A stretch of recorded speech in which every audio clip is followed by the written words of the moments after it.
Navigating mixed modals. The should and ought to puzzle. Hello everyone. Welcome to another lesson in our series on mixed reporting in English. Today, we're going to zero in on using should and ought to for advice in reported speech. This is an interesting topic because these modal verbs can often be interchangeable, but they also have their unique uses. So, without further ado, let's dive in.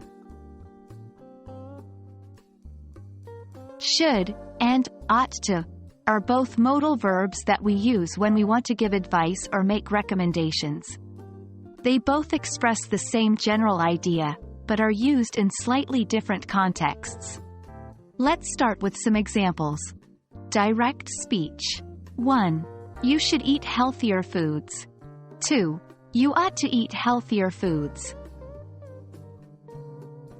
Reported speech. 1. She said that I should eat healthier foods. 2. She said that I ought to eat healthier foods. Notice how the meaning stays the same in both the reported sentences. That's the beauty of using should and ought to. While should and ought to can often be used interchangeably, there are some differences. Should is used more commonly in everyday conversation, while ought to is more formal and less frequently used. Consider these examples. Direct speech. 1. You should apologize. 2. You ought to apologize. Reported speech. 1.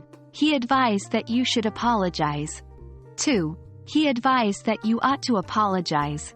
In the reported speech, both sentences carry the same meaning, but the use of ought to gives a more formal tone. When forming questions or negative statements, should is generally preferred over ought to. For instance, consider these examples. Direct speech. 1. Shouldn't we go to the party? 2. Oughtn't we to go to the party? Reported speech. 1. She asked if we shouldn't go to the party. 2. She asked if we oughtn't to go to the party. While the second example is grammatically correct, it sounds very formal and is rarely used.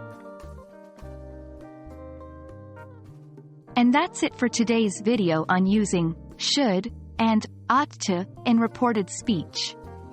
Remember, while they can often be used interchangeably, should is more commonly used, especially in questions and negative statements. Meanwhile, ought to can add a formal touch to your sentences. We hope this video has been helpful for you. Keep practicing these modal verbs in your daily conversations and writings, and you'll be a master in no time. Happy learning!